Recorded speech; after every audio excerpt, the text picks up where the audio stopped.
Hi, എല്ലാവർക്കും നമസ്കാരമുണ്ട്. നമ്മളെ ചങ്കമ്മ കുളിയെല്ലാം കഴിഞ്ഞ് ഇവിടെ ഇരിക്കുന്നുണ്ട് കേട്ടോ. അപ്പോൾ ഈ വരുന്ന ഫെബ്രുവരി 16-ന് എൻ്റെയും എൻ്റെ ചങ്കമ്മമ്മൻ്റെയും പിറന്നാളാണ്. 3-4 വർഷമായി ചങ്കമ്മമ്മൻ്റെയും എൻ്റെയും പിറന്നാൾ ആഘോഷിക്കുന്നു. അമ്മമ്മ ജനിച്ച ദിവസമൊന്നും ഓർമ്മയില്ല, വർഷം മാത്രമേ ഓർമ്മയുള്ളൂ. അപ്പോൾ ഏകദേശം വർഷം കണക്കൂട്ടുമ്പോൾ അമ്മമ്മൻ്റെ 97-ാമത്തെ പിറന്നാളാണ്. ഫെബ്രുവരി 16-ന് ശരിക്കും എൻ്റെ പിറന്നാളാണ്, ഞാൻ ജനിച്ച ദിവസമാണ്. അപ്പോൾ എൻ്റെ പിറന്നാളിൻ്റെ കൂടെ എൻ്റെ ജീവൻ്റെ ജീവനായ അമ്മമ്മേൻ്റെയും പിറന്നാൾ ആഘോഷിക്കുന്നുണ്ട്. അമ്മമ്മ ഇത് പറയുന്നുണ്ട് കേട്ടോ. അപ്പോൾ ഫേസ്ബുക്കിലും യൂട്യൂബിലും ഇൻസ്റ്റാഗ്രാമിലും കുറേ ആൾക്കാരുണ്ട് നമ്മളെ ചങ്കമ്മമ്മനെ ഇഷ്ടപ്പെടുന്നത്. കുറേ ആൾക്കാർ മെസ്സേജിലൂടെ അമ്മമ്മനെ കാണണമെന്നുള്ള ആഗ്രഹം പറഞ്ഞിട്ടുണ്ട്. ഫെബ്രുവരി 16 തിങ്കളാഴ്ച എല്ലാവരും ഞാൻ ക്ഷണിക്കുന്നു എൻ്റെയും അമ്മമ്മേൻ്റെയും പിറന്നാൾ ആഘോഷത്തിലേക്ക്. എല്ലാവരും വരണമെന്ന് പറ. ആ, എല്ലാവരും വരുക. ചങ്കമ്മമ്മേൻ്റെയും എൻ്റെയും പിറന്നാൾ ആഘോഷത്തിൽ എല്ലാവരും വരണമെന്ന് അമ്മമ്മ ക്ഷണിക്കുന്നുണ്ട് കേട്ടോ. അപ്പോൾ എല്ലാവരും വരണം. ഇന്നത്തെ കാലത്ത് പ്രായമുള്ളവരൊന്നും ആർക്കും വേണ്ട.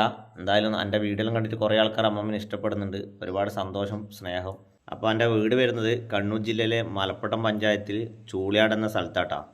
അപ്പോൾ പിറന്നാൾ ദിവസം കാണാം. Bye bye. അമ്മ ടാറ്റ. അപ്പോൾ ബൈ ബൈ.